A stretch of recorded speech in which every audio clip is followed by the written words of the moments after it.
santos y fieles en Cristo que están hoy en sus hogares. Es para mí una bendición el poder estar llegando hasta ustedes en el día del Señor para que juntos podamos compartir la gloria del Evangelio, la gloria de la bendición de ser la Iglesia de Cristo.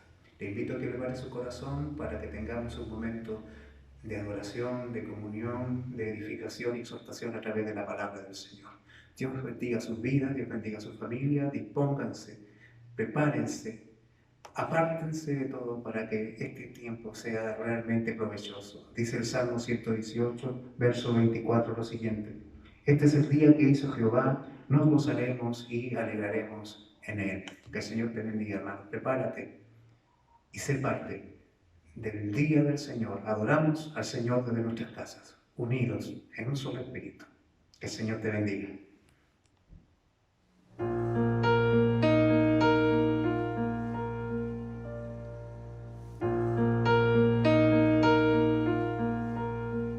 Mis hermanos, en esta mañana es un gozo poder llevar la adoración hasta sus hogares para que juntos podamos exaltar el nombre del Señor, que es digno por sobre todas las cosas. En toda circunstancia Él es digno de que sea exaltado, y juntos adoremos al Señor. Isaías 9:6 dice: porque un niño nos es nacido, hijo nos es dado, el principado sobre su hombro, y se llamará su nombre, admirable, consejero, Dios fuerte, Padre eterno, príncipe de paz. Adoremos al Señor.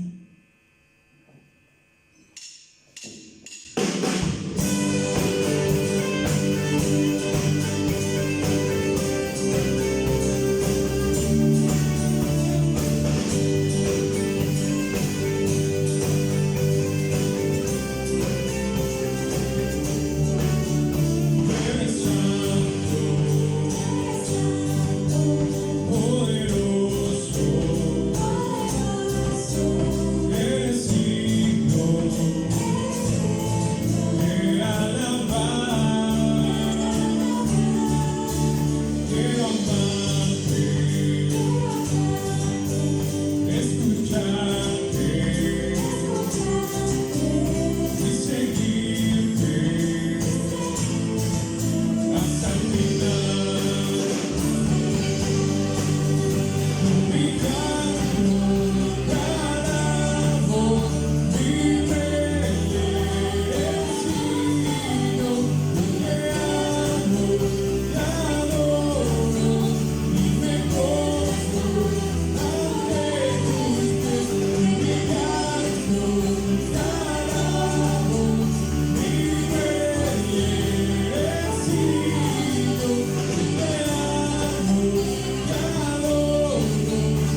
Les saludo en el amor del Señor. Quiero compartir con ustedes una lectura bíblica que se encuentra en el libro de Primera de Juan, capítulo 4, del versículo 7 en adelante.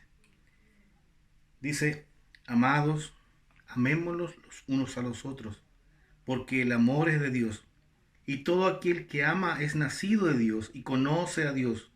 El que no ama no ha conocido a Dios, porque Dios es amor.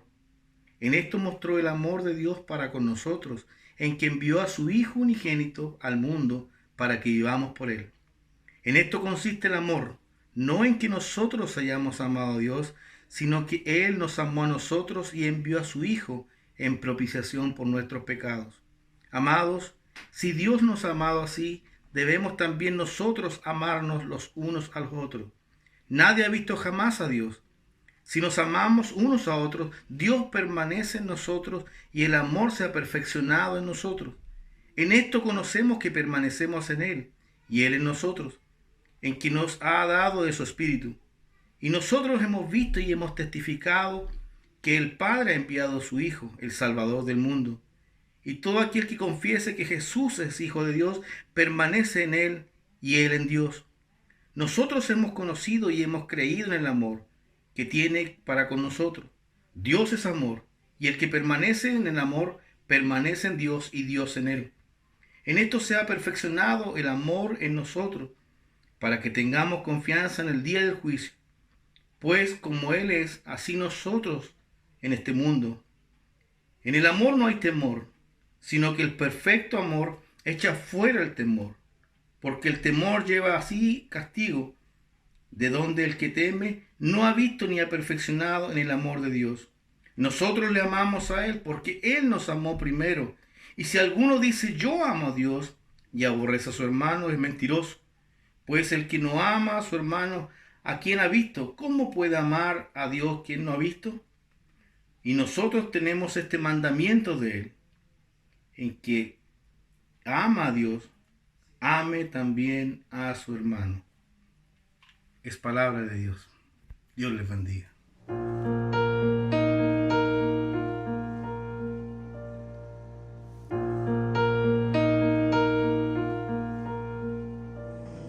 Que el Señor les bendiga, hermanos. Es una bendición poder estar acá adorando a nuestro Señor, y queremos que desde ustedes, desde sus hogares, también puedan exaltar el nombre del Señor esta mañana.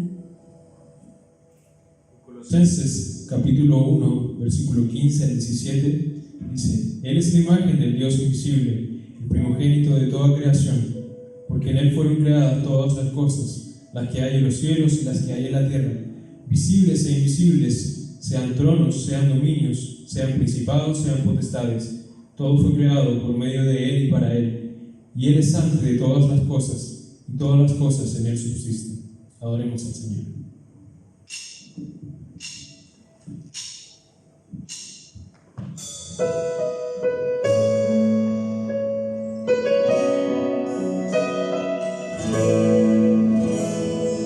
Cristo, no existe canción que honre el valor de tu gloria, ni que pudiera expresar tu incomparable belleza.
Amados hermanos, que el Señor los bendiga. Quiero invitarles a que recapitulemos acerca de los 2 últimos sermones que hemos estado viendo en la carta a los Colosenses. Si ustedes recuerdan, el primer sermón, titulado Definidos por Cristo, en él podíamos ver cómo Pablo le escribe una carta a los creyentes en Colosas que estaban luchando contra una herejía como era el gnosticismo. Los gnósticos se caracterizaban básicamente por 3 cosas. La primera es que ellos y solamente ellos creían tener la verdadera sabiduría, el verdadero conocimiento. La segunda es que ellos no creían que Dios haya creado directamente el universo. Y la tercera es que ellos practicaban el ascetismo, es decir, privaban a sus propios cuerpos de ciertas cosas para así alcanzar algún tipo de perfección espiritual. Sin embargo, hermanos, nosotros hemos aprendido que somos definidos por nuestra relación con Dios. Si Pablo es lo que es, si los colosenses son lo que son, y si nosotros somos lo que somos, es únicamente por la voluntad de nuestro Dios. También aprendimos que somos definidos por nuestra relación con la Iglesia. Pablo se refiere a los colosenses como santos y fieles. Y la palabra santo significa ser apartado para el servicio a Dios. Eso es lo que somos cada uno de nosotros. Y finalmente hemos aprendido que somos definidos por el triunfo de nuestro Señor Jesucristo. Pablo continúa su saludo diciéndoles gracia y paz. Y la palabra paz no significa ausencia de problemas, sino que más bien significa paz que proviene de haber sido reconciliado con Dios por medio de nuestro Señor Jesucristo. Por lo tanto, queridos hermanos, el cristiano no es definido por lo que el mundo dice acerca de él. El cristiano no es definido por sus propios logros, sino que el cristiano es definido por su relación con Dios. El cristiano es definido por su relación con la Iglesia y el cristiano es definido finalmente por el triunfo de su Señor Jesucristo. Y en cuanto al segundo sermón titulado Razones para la gratitud, en él podemos ver, hermanos, que si Pablo veía algún tipo de fruto espiritual en los colosenses, o si nosotros vemos algún tipo de fruto espiritual en nosotros, debemos darle las gracias únicamente al que es digno de toda gratitud, que es nuestro Dios. De él provienen todos estos buenos dones. Pero ¿qué es lo que Pablo veía en los colosenses? Más adelante él da las razones para esa gratitud. Pablo ve en ellos esto que es llamado la tríada de virtudes. La fe en Cristo Jesús, el amor por todos los santos y la esperanza que está guardada en los cielos. Estas 3 virtudes deben mover la vida de todo cristiano. Y finalmente, hermanos, nosotros podemos ver que en medio de las dificultades, en medio de los peligros que estos hermanos en Colosas estaban viviendo, el poder del Evangelio, el poder de la palabra del Señor, que operaba por medio del mensaje del Evangelio, producía en ellos perseverancia. Por lo tanto, queridos hermanos, quiero animarles, quiero invitarles con todo el cariño a que participemos de este nuevo sermón que viene a continuación en esta fascinante carta a los colosenses. El Señor bendiga su palabra, el Señor haga que su palabra dé fruto en cada uno de nosotros, porque todas estas virtudes son características del cristiano y todas estas virtudes son producidas por el poder de su palabra. El Señor los bendiga, amados hermanos.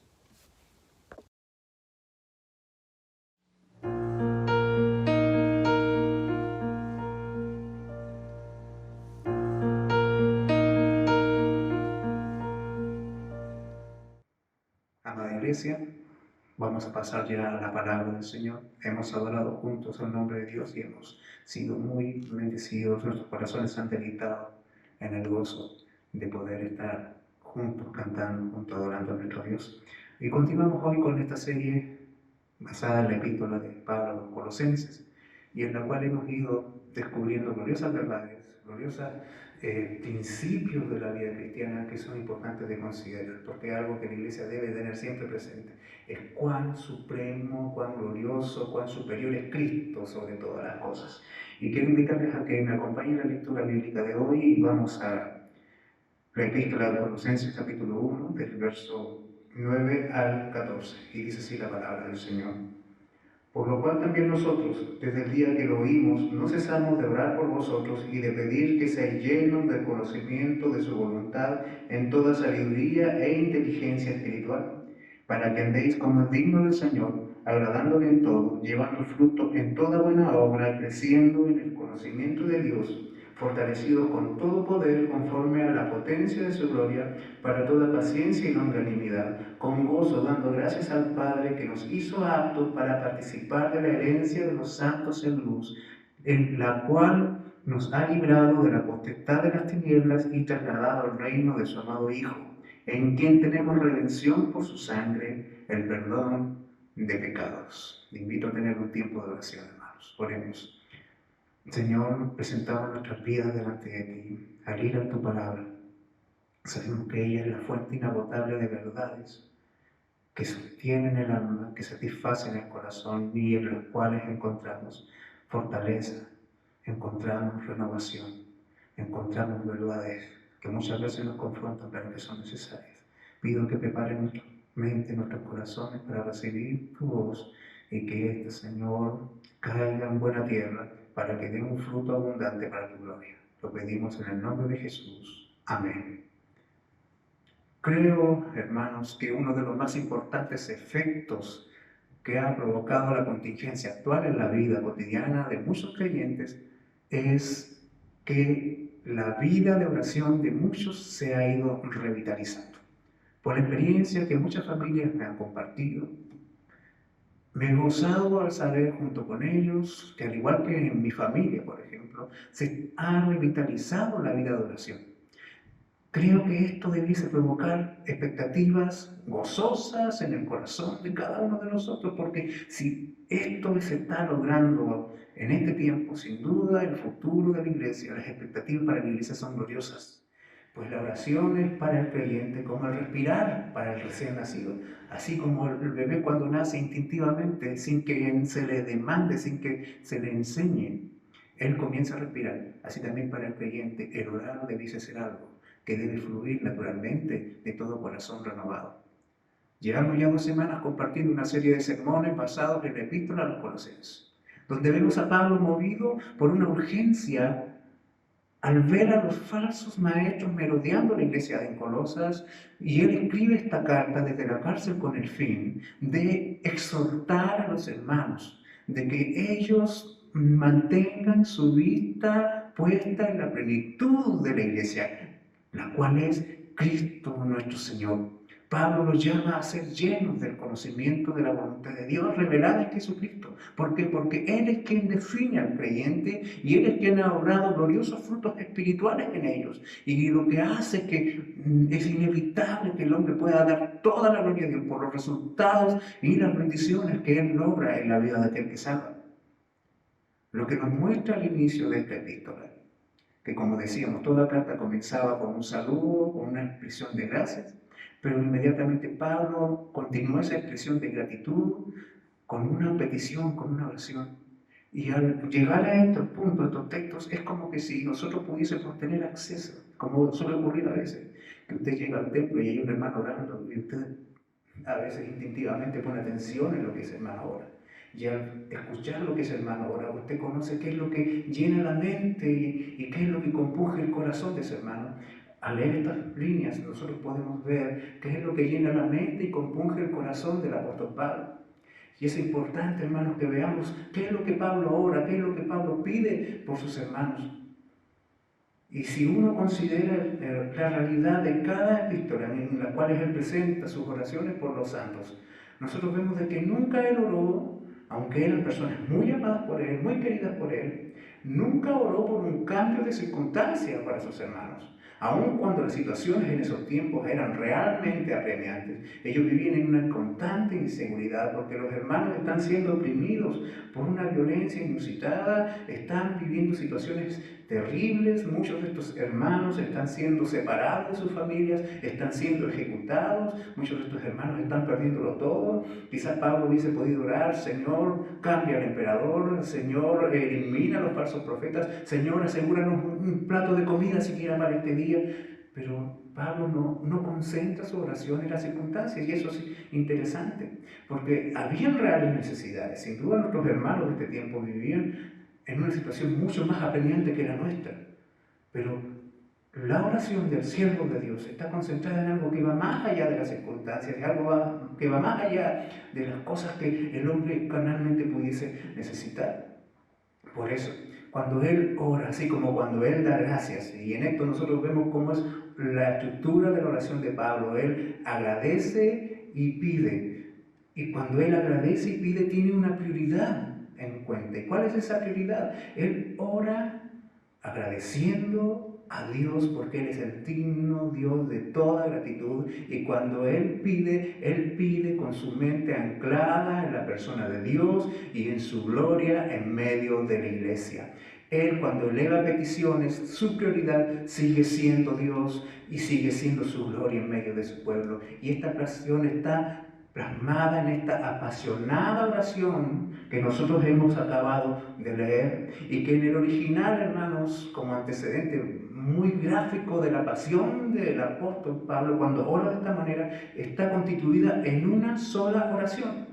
Lo que nosotros leemos en los versos del 9 al 14, en el griego es una sola línea, 106 palabras completamente encadenadas, sin ninguna separación. Es como que Pablo habló todo esto casi sin respirar, sin tomar aliento, porque lo que compungía su corazón era tan grande, y su pasión queda reflejada en su oración. Este varón de Dios es movido por su fervor por Dios y por su amor por la iglesia. Bendito sea el nombre del Señor. Esto nos puede ayudar a pensar en lo siguiente. Si hacemos una revisión de nuestras peticiones, cuando oramos, ¿qué es lo que oramos? ¿Por qué estamos pidiendo? ¿Qué dirección toma nuestro ruego? ¿Por quién estamos orando? Ahora, según la estructura de la oración de Pablo, es legítimo que hayan peticiones. Nuestra oración no puede carecer de peticiones, porque nuestra realidad limitada como seres humanos siempre nos va a llevar a una dependencia de Dios, y en nuestra oración estaremos pidiendo algo a Dios, y eso es inevitable. Pero el tema es de que muchas veces nuestras peticiones están llenas de egocentrismo y de una búsqueda por seguridad y comodidad para esta vida temporal, o bien para seguridad y comodidad para nuestros más cercanos, para nuestros conocidos, aquellos que amamos siempre y que siempre los tenemos a nuestro lado. Pero nosotros revisemos las razones para la oración que tiene alguien con una visión clara de la supremacía de Cristo en todas las cosas. ¿Cómo ora alguien que está completamente convencido de que Cristo es superior, que Cristo es suficiente y de que Él es el todo en todos? Las razones para la oración de Pablo son por plenitud, llenura, que seáis llenos, plenitud de conocimiento de la voluntad de Dios, plenitud de fortaleza y plenitud de gozo en medio de la iglesia. Y sobre estas tres razones vamos a desarrollar nuestra exposición esta mañana, porque es importante que nosotros podamos considerar qué es lo que mueve a Pablo, para que eso mismo también nos mueva a nosotros. Porque sin duda hay oraciones que Dios contesta. ¿Y cuáles son las oraciones que Dios contesta? Aquellas que están ceñidas a su voluntad. Y es tan importante, hermanos, ir cada día inquiriendo la voluntad de Dios. La vida de oración de Pablo es especial en el sentido de que, como él dice en el texto que hemos leído, y como lo leímos en el verso 3, en la semana pasada, siempre orando por vosotros, dice Pablo. Y acá también dice en el verso 9, por lo cual también nosotros desde el día que lo oímos no cesamos de orar. ¿Qué significa esto? De que Pablo está constantemente, es perseverante. Cada vez que ora, él ora por los hermanos de Colosas. Y consideremos lo siguiente, Pablo no conoce personalmente a estos hermanos. El interés por esta iglesia no está en que él fue el fundador directo de estas congregaciones, pero aún así él ora constantemente por sus hermanos, por hermanos desconocidos, pero que son sus hermanos y que están unidos al mismo cuerpo por la misma obra de gracia del Señor Jesucristo. Es interesante, hermanos, que a veces nosotros dejemos de saquemos nuestra mirada de nosotros mismos en nuestra oración. Hay tanta necesidad en el cuerpo de Cristo alrededor de todo el mundo. Y es importante que nosotros hagamos propias las necesidades de nuestros hermanos. Mire usted, Hoy en día nosotros hemos logrado tener contacto con algunos hermanos que nos han informado que hay ciertos sectores en el mundo en que prácticamente el COVID-19 no es un tema de preocupación porque lo que los mata a ellos son las bombas, es la guerra, es el hambre. Muchos hermanos hoy están muriendo de hambre en el mundo. Nosotros debiésemos hacer propias esas necesidades y orar por nuestros hermanos, aunque no les conozcamos, y hacerlo incesantemente, constantemente, mantenernos en una oración, haciendo propias las necesidades de nuestros hermanos. ¿Qué es lo que esta iglesia necesita?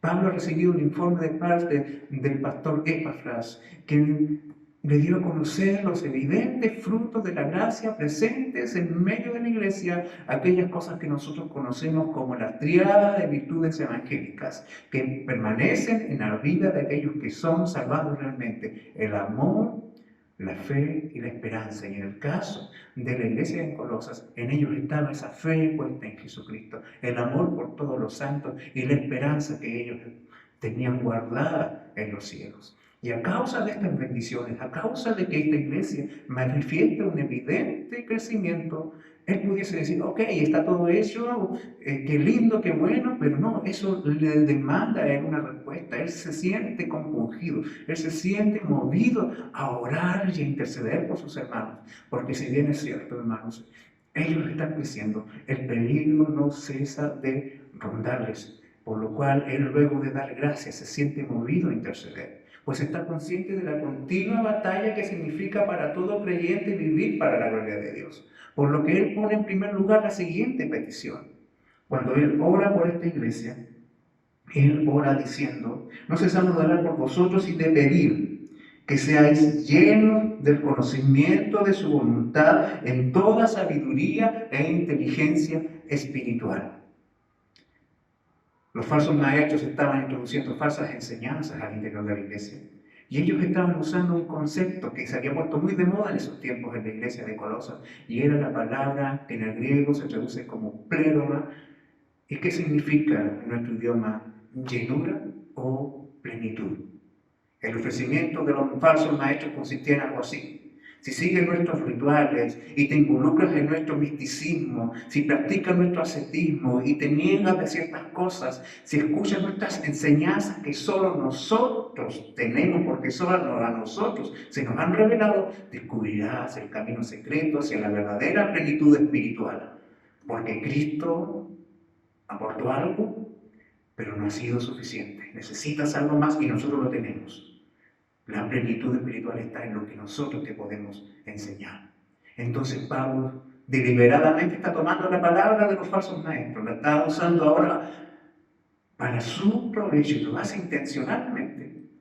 Él toma la palabra que está de moda en medio de los gnósticos, lleno, esa palabra lleno, y él dice que él quiere que los colosenses sean llenos, que tengan plenitud, pero no de un conocimiento misterioso, esotérico, sino de un conocimiento concreto y objetivo.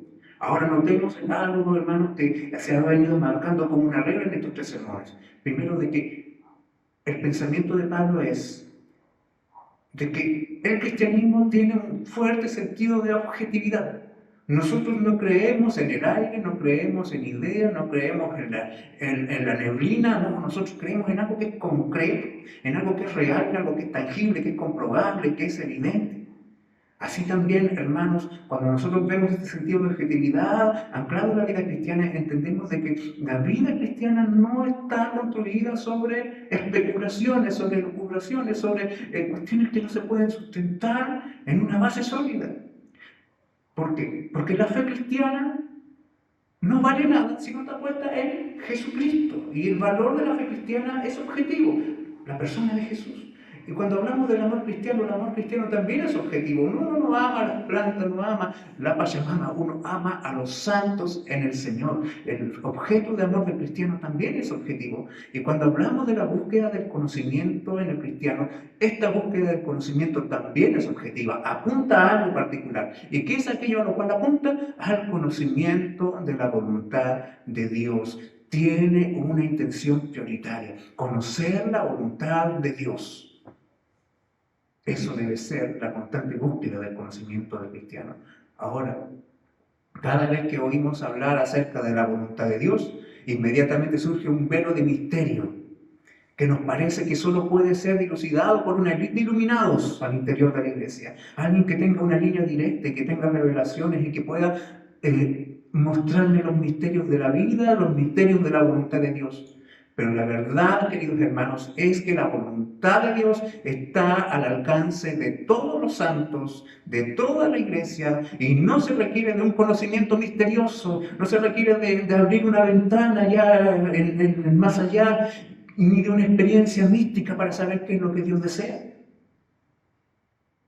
Todos podemos saber qué es lo que Dios desea, qué es lo que Dios demanda para nosotros, qué es lo que Dios ha establecido para su iglesia. La plenitud de la revelación de Dios ha sido dada a conocer a través de nuestro Señor Jesucristo, algo que los falsos maestros negaban, porque para ellos Cristo no era suficiente. Lo que Él reveló de Dios tampoco lo era. Las Escrituras señalan que Pablo oraba pidiendo de que ellos tengan un conocimiento profundo de la voluntad de Dios en toda sabiduría. Y lo repite esto, y es un énfasis maravilloso en Colosenses capítulo 2, versos 2 y 3, cuando dice: quiero que tengan la plena confianza, que entienden el misterioso plan de Dios. ¡Wow! El misterioso plan de Dios, que es Cristo mismo. En Él están escondidos todos los tesoros de la sabiduría y del conocimiento. El conocimiento del cual la iglesia debe estar llena no es de un conocimiento secreto, sino que es un conocimiento que Dios ha dejado revelado, que ha dejado por escrito y que ha mostrado a través de la persona del Señor Jesucristo. En Él están todos los tesoros de la sabiduría y la ciencia, pues Él es la plenitud de Dios, pues en Él está toda la plenitud de la deidad. Bendito sea el nombre del Señor. Si quieres conocer la voluntad de Dios, tienes que ir a lo que Dios ha revelado. Y Dios se ha dado a conocer a través de su Hijo Jesucristo, nuestro Señor. Hebreos capítulo 1, versículo 1 y 2 dice lo siguiente: Dios, habiendo hablado muchas veces y de muchas maneras en otros tiempos a los padres por los profetas, en estos postreros días nos ha hablado por el Hijo, a quien constituyó heredero de todos y por quien asimismo hizo el universo. Jesucristo es el último discurso de Dios. Todo lo que Dios quiere decirnos ya lo dijo, y lo dijo a través de la persona de Jesucristo y de su revelación, porque Cristo es el Logos, Cristo es la palabra de Dios, por quien el universo fue constituido y por quien el universo y los misterios de Dios son dados a conocer. Dios ha dado a conocer plenamente por el Hijo, el cual también es la palabra de Dios. Pablo ruega porque esta iglesia sea llena del conocimiento de la voluntad de Dios, en toda sabiduría, en todo aquello que solo es posible adquirir de la fuente de sabiduría que es Cristo. Pero también le pide de que sean llenos de toda inteligencia espiritual. Entonces, todo lo que necesitamos saber, en primer lugar, ya ha sido comunicado por Dios en su palabra, que Él a la vez es Jesucristo revelado. Pero lamentablemente, como ayer, hoy hay muchos que no ven como suficiente el ejemplo, la palabra, la revelación del Señor Jesucristo. El conocimiento de Dios revelado en Cristo no es suficiente para muchos. Y hoy están buscando nuevas experiencias místicas, nuevas revelaciones. Hermano, este ambiente que estamos viviendo de incertidumbre es propicio para que falsos maestros tomen un lugar preeminente al interior de la iglesia. Yo te animo, yo te demando, hermano, no prestes tu oído para escuchar a cualquier aparente iluminado que hoy pueda aparecer para decirte esto es lo que Dios está haciendo, esto es lo que Dios está mostrando, esto tienes que hacer, esto no tienes que hacer. No, busca en las Escrituras lo que Dios ya ha dicho. No hay nada más seguro. Ya tenemos la profecía más segura revelada. Ve a ella y considérala como el todo, no la mires como insuficiente, porque si no estarías incurriendo en el mismo error, en la misma herejía de los gnósticos del tiempo antiguo que los apóstoles combatieron con tanta fiereza. Los apóstoles nunca tuvieron ni un grado de empatía ni de simpatía con los falsos maestros. Y si tú estás buscando algo más aparte de Cristo, sin duda mereces toda la reprobación de Dios y de su palabra. El Señor nos ayuda a ser fiel. Todo lo que necesitamos saber ya está revelado en la palabra del Señor. Y Pablo realmente insiste en que la vida cristiana saludable requiere la búsqueda del conocimiento de la revelación. Él quiere que amemos la verdad, Él quiere que sepamos más acerca de Dios, Él quiere que sepamos quién es Dios, qué es lo que ha hecho, porque esto realmente influye, esto tiene una incidencia real y concreta en la honra del Evangelio. No es posible ser piadoso si somos ignorantes. Él quiere que los cristianos amen la doctrina, amen la verdad, amen comprender quién es Dios y lo que Dios quiere de ellos. Eso por un lado. Pero además Él está hablando de que con el conocimiento creciente de la sabiduría de Dios, que todo lo que ellos van adquiriendo de la revelación divina lo puedan canalizar a sus vidas prácticas y cotidianas a través de una inteligencia espiritual. Esta expresión, inteligencia espiritual, en el griego, se traduce como phronesis, que significa el uso adecuado de algo, la comprensión de una verdad para una aplicación. El uso recto de la sabiduría es la realidad de cada hombre y de cada mujer que ama al Señor. El creyente debe saber también cómo aplicar lo que sabe acerca de Dios y su voluntad en su vida cotidiana. ¿Por qué? Porque el conocimiento de Dios, lo decíamos, es objetivo y tiene un propósito claro. ¿Cuál es el propósito claro del conocimiento? ¿Para qué hemos de adquirir conocimiento? Verso 10.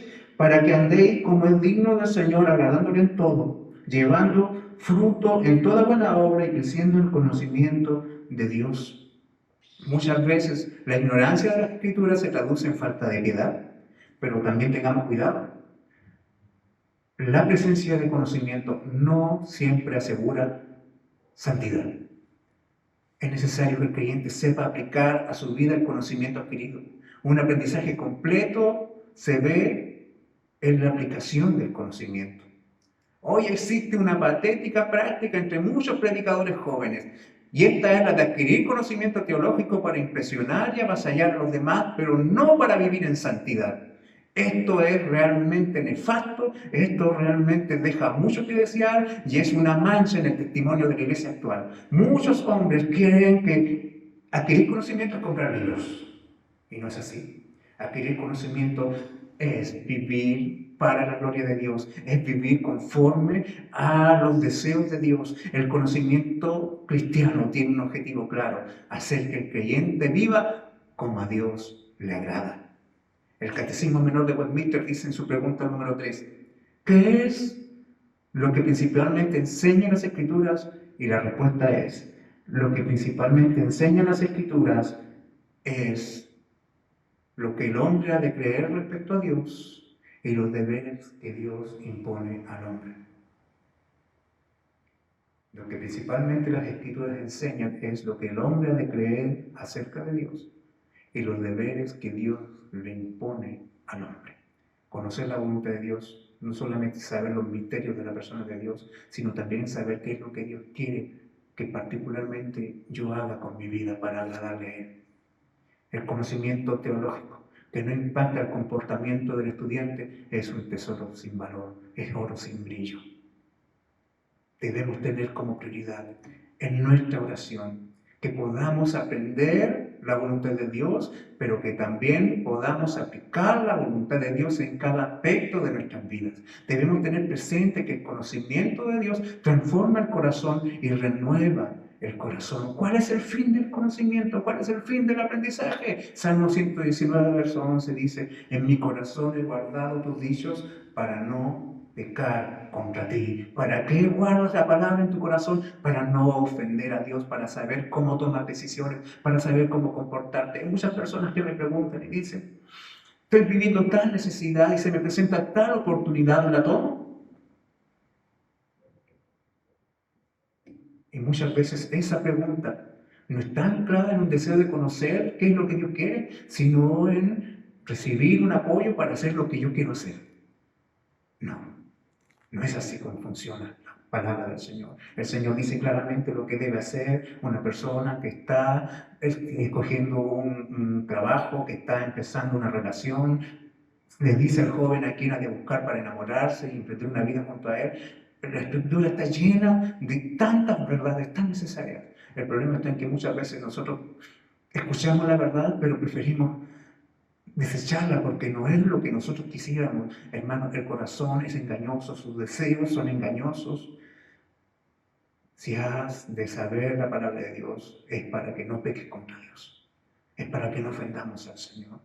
Queridos hermanos, Pablo no está interesado en que los colosenses se conviertan en insoportables y petulantes teólogos sabelotodos que solo viven para debates teológicos abstractos sin sentido. No están para debate los cristianos por nimiedades. Él quiere que ellos sean llenos del conocimiento de Dios para que tomen decisiones decentes y coherentes con la santidad de Dios. Él quiere ayudarnos a entender que conocer a Dios realmente está relacionado con la vida cotidiana del creyente, la cual debe ser en bendición y en alegría. Conocer la voluntad de Dios verdaderamente es esencial para la vida bendecida. El puritano William Perkins dijo que la teología es la ciencia de vivir benditamente para siempre. Vivir benditamente para siempre. Allí está el fin del conocimiento del creyente. La primera petición de Pablo, plenitud de conocimiento de la voluntad de Dios en medio de la iglesia. Y si nosotros mantenemos la idea del no cesamos de orar por vosotros y de pedir, vemos que esto mismo se puede aplicar en lo que nosotros vamos a encontrar ahora en el verso 11. De pedir, de que seáis llenos, la idea de la llenura, fortalecidos con todo poder, conforme a la potencia de su gloria, para toda paciencia y longanimidad. Si usted se fija en la escritura de Pablo, está en una petición y en un propósito para esa petición. Que seáis llenos del conocimiento de la voluntad de Dios, para que andéis como es digno del Señor. Que sean fortalecidos con todo poder para toda paciencia y longanimidad. Estaban viendo cómo se desarrolla el pensamiento de Pablo, cómo el Espíritu Santo va guiando lo que él escribe, de tal manera que es absolutamente coherente y real y serio y formidable por lo cual él ora. La segunda razón para la oración de Pablo está íntimamente relacionada con la primera. Porque el conocimiento de la voluntad de Dios va a demandar al creyente grandes expectativas acerca de su vida. En el verso 10 dice, para que andéis como es digno del Señor, agradándole en todo, llevando fruto en toda buena obra y creciendo en el conocimiento de Dios. O sea, Él ora para que ellos conozcan a Dios, porque eso les va a permitir vivir honrando a Dios, que sus vidas sean fructíferas en cada cosa que ellos emprendan, en cada cosa. O sea, no solamente mientras están en la iglesia, cuando trabajan, cuando siembran, cuando cosechan, cuando venden, cuando compran. Todo redunda en glorias para Dios.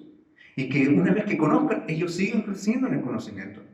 Esto, de andar como es digno de Dios, de un Dios que es plenamente santo, es imposible para un hombre que ha nacido en pecado. Es imposible para mí, es imposible para ustedes, es imposible para Pablo y los hermanos en Colosa y los creyentes en el mundo. Nadie puede por su propia fuerza andar como es digno del Señor. Pero aún así se demanda y se espera de él que sí sea. Andar como es digno de un Dios plenamente santo es imposible para nosotros porque nuestra naturaleza nos coarta en toda intención de agradar a Dios.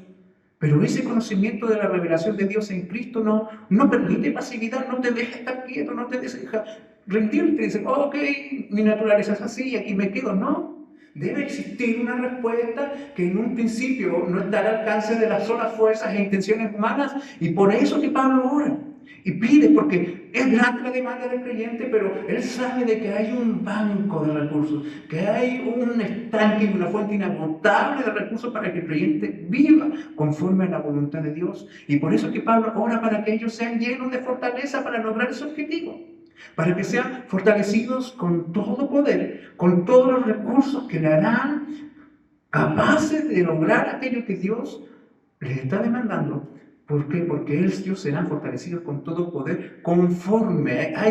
Hay una retribución o hay un recurso disponible y ese es conforme a la potencia de su gloria. O sea, Dios no nos da de su gloria, Él nos da conforme a su gloria. Imagínense ustedes de que de repente viene una persona que tiene muchos recursos y Él da algo, Él da de sus riquezas. Pero es diferente cuando alguien da de sus riquezas a cuando alguien da conforme a sus riquezas. O sea, la contribución será mucho más abundante cuando alguien da conforme a lo que tiene, y si Dios tiene potencia de su gloria y Él nos dará conforme a su gloria, entonces los recursos que Él ha puesto a disposición de la iglesia para lograr el objetivo de vivir para la gloria de Dios son infinitos y abundantes. La petición de Pablo es para que los creyentes sean capacitados, fortalecidos con todo poder. Esta palabra poder tiene que ver con capacidad, con el poder lograr un objetivo, con tener la habilidad, con tener los recursos, las herramientas para lograr algo,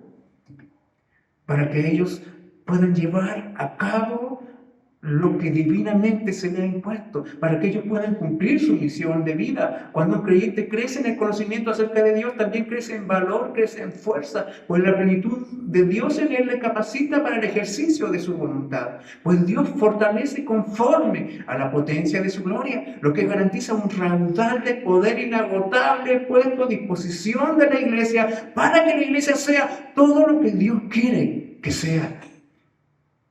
¿Y qué es lo que Dios quiere que sea? El propósito de esta petición: para toda paciencia y longanimidad. La paciencia es la gracia de poder permanecer firme, es la valentía de perseverar en la ejecución de la tarea que uno ha recibido de Dios a pesar de las dificultades, de las aflicciones, de los problemas que a uno le puedan rodear. Porque, hermanos, tu respuesta y tu obediencia a Dios no está relacionada con tus circunstancias. Hay hombres y mujeres que están sufriendo, están viviendo tragedias todos los días en su vida, pero aún así ellos viven para la gloria de Dios siempre. La paciencia es el rehusarse a sucumbir a la desesperación o a la cobardía. Es un atributo humano que se manifiesta en relación con las circunstancias en que la persona se ve envuelta, sea aflicción, sufrimiento o persecución. Aquel que está fortalecido con todo el poder de Dios debe soportar, debe perseverar, porque la perseverancia es una evidencia de que Dios ha hecho una obra en el corazón de ese hombre. Toda paciencia, en toda longanimidad.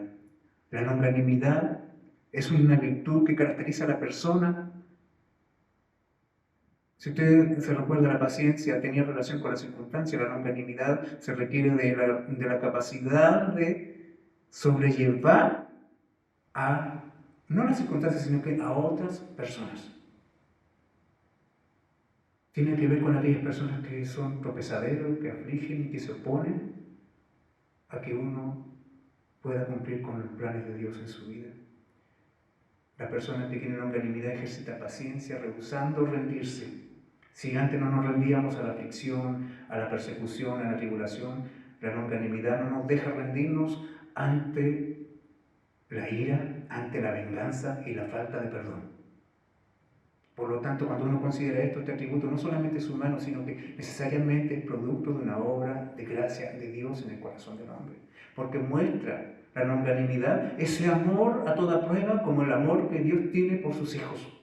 Ese amor constante, ese amor permanente, ese amor incondicional de Dios por su pueblo, que fracasa siempre, que constantemente no cumple las expectativas que de ellos se demandan, pero aún así el amor de Dios no disminuye porque su pueblo sea menos perfecto, sea más incapaz. Hermanos, si el amor de Dios fuera una retribución a nuestra habilidad, a nuestra capacidad, no tendríamos ninguna esperanza, pero gloria a Dios, que el amor de Dios por nosotros está basado en Jesucristo, porque Él ama a su Hijo y lo ama eternamente. Él nos ama a nosotros eternamente. Bendito sea el Señor. El Señor no nos ama por lo que nosotros podamos hacer por Él. El Señor nos ama por lo que Cristo hizo. Y eso garantiza de que Dios siempre nos va a amar, que siempre nos va a soportar, que siempre nos va a tolerar, que siempre nos va a tener paciencia, aunque quizás hoy mismo estemos con nuestra mente y corazón llenos de dudas, llenos de sentimientos y de decisiones y de emociones que quizás sabemos conscientemente que están en contra de su voluntad. El Señor nos ayude. Así también al creyente se le demanda que eso mismo Él lo aplique a los que le rodean. Que esa sea la actitud del creyente hacia otras personas. Y estas cosas que son consideradas como virtudes humanas, la paciencia y la longanimidad, como lo era la fe, el amor y la esperanza, no nacen espontáneamente en el corazón del hombre. No están allí de forma natural, surgen en un hombre solo cuando Dios ha obrado en gracia en su vida. Son dones de Dios. Y ambas son estimuladas por la esperanza que nos está guardada en los cielos, por la certeza de que Dios cumplirá sus promesas. Y Pablo ora para que la iglesia tenga la fuerza suficiente para honrar a Dios a través de la perseverancia, en medio de un mundo antagónico y por sobre sus propias debilidades. Bendito sea el Señor. Pablo ora para que Dios sea glorificado como una iglesia perseverante, aún a pesar de las aflicciones que le rodean y aún a pesar de sus propias debilidades. Está viendo la dirección de la oración de Pablo, las razones que él tiene para orar. Y luego él termina esta oración y volvemos a tomar la idea, no cesamos de orar por vosotros y de pedir que seáis llenos, y verso 12, de gozo. Conocimiento, fortaleza, gozo. Con gozo, dando gracias al Padre que nos hizo aptos para participar de la herencia de los santos en luz. La tercera razón de la oración de Pablo es pedir de que, gracias a las fuerzas que Dios imparte a los creyentes, ellos, aún en medio de tribulaciones, puedan regocijarse y hacerlo con acción de gracias. Según el contexto, las razones por las que los colosenses deben ser plenos en gozo y gratitud al Padre están expresadas en los versos 12 y 13 de lo que hemos leído. Como nosotros vemos, ¿por qué uno de repente dice, ¿por qué debiésemos estar contentos? ¿Por qué debiésemos vivir agradecidos? Era común escuchar, estoy agradecido por la vida y la salud, por el techo, por el pan, por mi familia, estoy agradecido porque esta pandemia no ha tocado a ninguno de mis seres queridos. Ok, sin duda son razones legítimas para estar agradecidos y sin duda se lo debemos solo a Dios, pero hay otras cosas que son más grandes, más profundas y que no son circunstanciales. Porque si te faltara el pan un día, te faltara el techo, si alguno de tus seres queridos te enfermara, si tú te enfermaras, si yo me enfermara, ¿mi gratitud y gozo permanecerían? Si mi gozo y gratitud están fundamentados en circunstancias, ¿permanecerían? Bueno, Pablo dice y ora para que los creyentes en Colosas anclen su gozo no en las circunstancias temporales, sino que lo hagan sobre algo más sólido y eterno y que permanece para siempre. ¿Por qué debiésemos estar contentos? ¿Por qué la iglesia debiese tener gozo? ¿Debiese estar llena de gozo? Porque el Padre nos hizo aptos para participar de la herencia de los santos en luz, el cual nos ha librado de la potestad de las tinieblas y trasladado al reino de su amado Hijo. El Señor ha dado una heredad a sus hijos. El Señor ha dado a los hijos una recompensa que descansa absolutamente en la gracia soberana de Dios. Una herencia que no puede ser reclamada por el hombre porque no tiene derecho sobre ella, que no puede ser ganada y que solo Dios quiso darla a personas que no merecían nada. ¿Por qué? Porque según el texto dice de que tenemos una herencia que podemos recibirla solo porque Dios nos hizo aptos. Es Dios quien nos hace dignos. Es Dios quien nos incluye en su testamento. No porque nosotros tengamos derecho a estar allí, sino porque Él deliberadamente quiso hacerlo conforme a su gracia infinita. Bendito sea el Señor. ¿Y cómo lo hizo Dios para que tú y yo tuviésemos un lugar en la herencia de los santos en luz? ¿Cómo el Señor nos hizo aptos para adquirir esa herencia? Y ahí está el por qué debemos ser llenos de gozo, por qué debemos ser llenos de gratitud. Consideremos lo que Dios hizo. ¿Qué fue lo que Dios hizo con nosotros en términos prácticos? Él hizo una transferencia, nos trasladó del reino de las tinieblas, de donde éramos pobres esclavos, al reino de su amado Hijo. Los colosenses eran un pueblo pagano, un pueblo gentil. Eso los excluía de cualquier promesa que Dios había dado en el antiguo tiempo. Ellos no tenían derecho a la herencia del pacto, pero fueron incluidos entre los herederos y se les dio un lugar en la tierra prometida. Fueron sacados de un reino, fueron liberados de un reino para ser puestos en otro reino. Es como la imagen del Éxodo, que salieron de la esclavitud en Egipto para ahora ser dueños de una tierra que Dios les dio y donde Dios se glorificó con ellos. Dios trasladó a estos hombres, los trasladó del reino de la potestad de las tinieblas, librándoles de la esclavitud que significaba vivir allí, y los ha trasladado al reino de su amado Hijo. ¿Qué es lo que Dios hizo? Trasladó a los colosenses de la esclavitud al reino de su Hijo. Pero esa transferencia tuvo un precio. ¿Cuál fue el precio que Dios pagó para lograr aquel traslado de esclavos a un reino de libertad? El costo fue el sacrificio de ese amado Hijo, que es a su vez el rey de ese reino. Bendito sea el Señor. Ese rey que gobierna, ese reino que Él gobierna de luz, está gobernado por un amado rey, un rey amante, un rey amoroso, que le gobierna, que tiene derecho sobre ellos porque Él se entregó por ellos, porque Él fue muerto por causa de ellos. Este rey que les gobierna es alguien que pagó el precio de su esclavitud para liberarles de la esclavitud, y lo hizo con un precio infinito. El precio pagado fue sangre derramada, fue el sacrificio del amado Hijo. Y no usted como Pablo que usa esta expresión para referirse al Señor Jesucristo. El Padre sacrificó a su amado Hijo para que ustedes, esclavos de las tinieblas, hoy puedan estar en su reino de luz y tener una herencia anclada en la eternidad. El precio pagado fue sangre derramada, fue el sacrificio del Rey. Y a través de ese sacrificio ellos fueron sacados de la vileza para ser hechos instrumentos consagrados para Dios. El resultado final de esto es que ahora ellos, verso 14, en quien tenemos redención por su sangre, el perdón de pecados.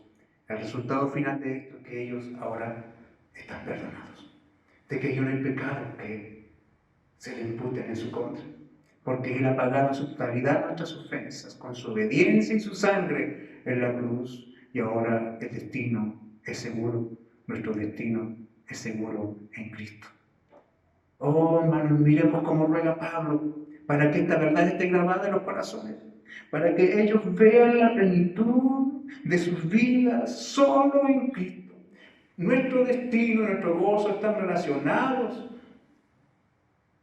en la plenitud de Cristo. Están relacionados por su obra, porque por Él podemos sobrellevar cualquier dificultad en este mundo, enfrentar cualquier mentira, enfrentar cualquier angustia y tribulación. Si ponemos nuestra mirada en Cristo, podemos sobrellevar todo dolor, toda angustia y toda tristeza. Y por eso debemos orar por ser llenos de un gozo anclado en lo eterno y no en lo temporal, porque ese gozo permanece para siempre, aunque la batalla arrecie a nuestro alrededor. Si nuestro gozo está anclado en lo que Dios hizo, sin duda nunca dejaremos de padecer.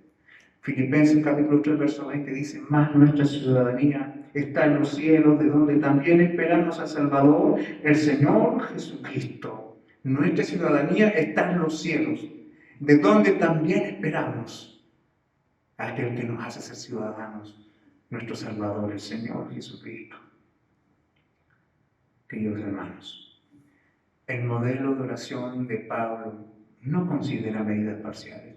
Danos algo de conocimiento, oro por algo de plenitud, ¿cierto? Oro por algo de gozo, oro por algo de fortaleza. No, Él ora por plenitud. Él pide la medida llena. Él ora por un vaso completamente lleno, no un vaso medio, un vaso pleno, rebosante. total plenitud de conocimiento, de fortaleza y de gozo, para un pueblo que está rodeado de incertidumbres, de engaño y de maldad. Y ese debe ser el modelo también de nuestra oración. Las razones para nuestra oración deben ser que Dios nos provea de todo poder para cumplir las expectativas que se esperan de un pueblo redimido. Caminar como es digno del Señor, siendo perseverantes y pacientes, dando fruto en toda buena obra y creciendo en el conocimiento de Dios. Pues el que conoce a Dios no tiene miedo, pues sabe que puede aferrarse a Él, aunque la batalla sea salvaje a su alrededor. Ese hombre pelea con gozo y actitud porque sabe que la batalla es del Señor. Bendito sea el Señor. Sin duda todo obra para bien para los que aman a Dios, y si hoy estamos viviendo lo que estamos viviendo, sin duda las circunstancias peligrosas alrededor nuestro en el mundo nos han traído a nuestra vista, nos han puesto frente a nuestras narices cuán frágiles y cuán llenos de temor estamos. Pero hermanos, está bien que oremos porque el Señor nos libre de la enfermedad. Pero ¿saben ustedes? Oremos más porque Dios transforme a su iglesia. Oremos para que Dios obre en su pueblo. Oremos para que con la plenitud de su gracia, querida iglesia, cuando llegue el día en que estas puertas se vuelvan a abrir y estas bancas vuelvan a estar llenas de creyentes sentados allí, sean con creyentes transformados, creyentes revividos, creyentes fortalecidos, llenos de compromiso, que hayan dejado su tibieza atrás y que estén preparados y dispuestos para proclamar las eternas verdades del Evangelio de Jesucristo, el amado Hijo, y lo hagan con valentía, y lo hagan con autoridad, y lo hagan con disposición. Lo peor que nos podría pasar en estos tiempos no es morir. Lo peor que nos podría pasar es continuar en la tibieza. El Señor nos ayude, que el Espíritu Santo nos componga, que su gracia nos transforme.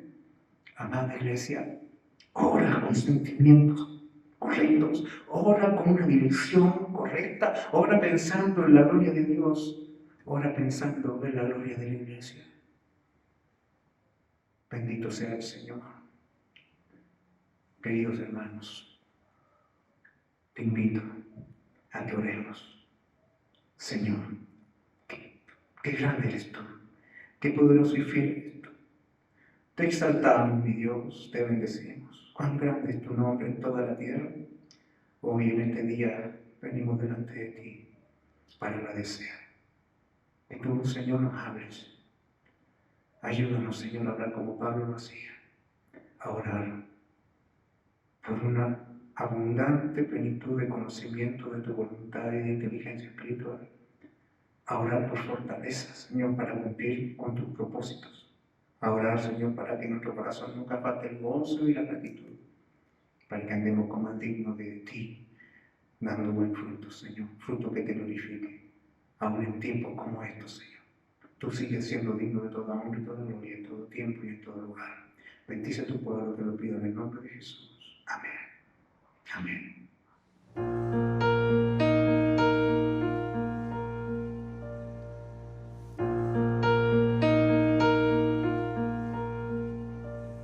En Salmos 18, versículo 1, 2 dice: Te amo, oh Jehová, fortaleza mía, Jehová, roca mía y castillo mío y mi libertador. Dios mío, fortaleza mía, en él confiaré, mi escudo y la fuerza de mi salvación, mi alto refugio. Alabemos. Mi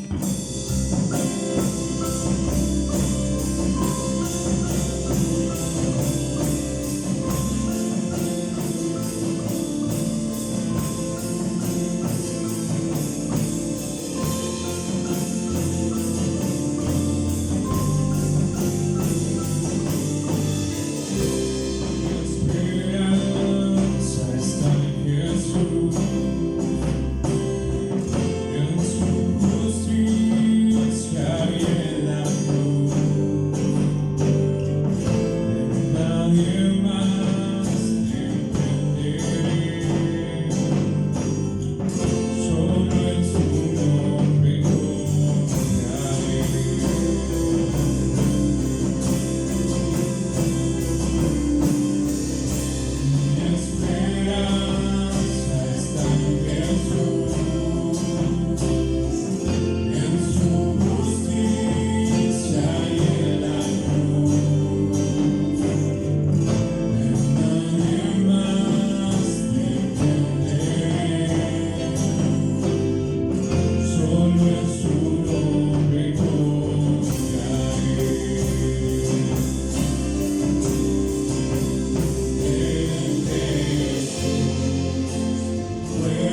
hermanos, ha sido una hermosa bendición haber estado juntos en esta mañana. Espero que el Señor siga obrando en nosotros a través de su palabra, que el Señor siga guiándonos a través de su voluntad. Da la impresión que no sabemos cuándo volveremos a nuestros templos. Pero hermano, yo quiero que usted tenga cuidado en lo siguiente. Si bien es cierto, hoy está a nuestra disposición estos medios tecnológicos por los cuales damos gracias al Señor, hay una cosa que no debemos, un pensamiento en lo cual no debiésemos incurrir, y es pensar de que esta experiencia nos ha enseñado de que podemos prescindir del estar juntos. Si bien es cierto, tenemos que orar y gracias a Dios porque estamos siendo misioneros en nuestras familias, en nuestros hogares, y estamos predicando el Evangelio en nuestras casas y en nuestros hijos. Después de muchos años, por fin a muchos nos están escuchando, incluyo yo en lo que quiero, hermanos, también hacerlo así. Nos están escuchando predicar el Evangelio allí en nuestras casas. Y eso es maravilloso. Pero, ¿sabe, hermano? No podemos pensar de que podemos prescindir de la congregación de los santos. Llegará el día en que volveremos a reunirnos. Confiamos que sí será. El Señor nos ayude, mientras tanto, a que nuestros corazones vayan siendo pulidos, que el Señor vaya trabajando en nuestros interiores, en nuestras mentes, en nuestros sentimientos, porque sin duda el Señor tiene propósitos gloriosos para su iglesia a través de estas cosas. Me sumo a lo que piensa el pastor Miguel Núñez. El Señor nos manda al exilio con un propósito, que cuando volvamos, volvamos transformados, volvamos revitalizados, que volvamos a un avivamiento en medio del pueblo del Señor. Que la tibieza que habitaba en nuestros corazones y que llenaba muchas veces desde las bancas hasta este púlpito, y así también en diferentes lugares, en diferentes templos a través del mundo, que nos caracterizó hasta el 15 de marzo, quede allí sepultado, y que a la hora de volver lo hagamos con gozo y alegría, como cuando los creyentes volvieron de Babilonia, a levantar el altar nuevamente, a levantar la muralla nuevamente y a levantar el templo nuevamente para que Dios sea glorificado. Que Dios te bendiga, amada iglesia, que sea una semana de crecimiento en tu vida, que el Señor bendiga a tu familia, que el Señor bendiga a tu casa y que Dios obre poderosamente en la vida de cada uno de ustedes. La gracia y paz del Señor sea con cada uno de ustedes, santos y fieles del Señor, allá donde ustedes están. Muchas bendiciones.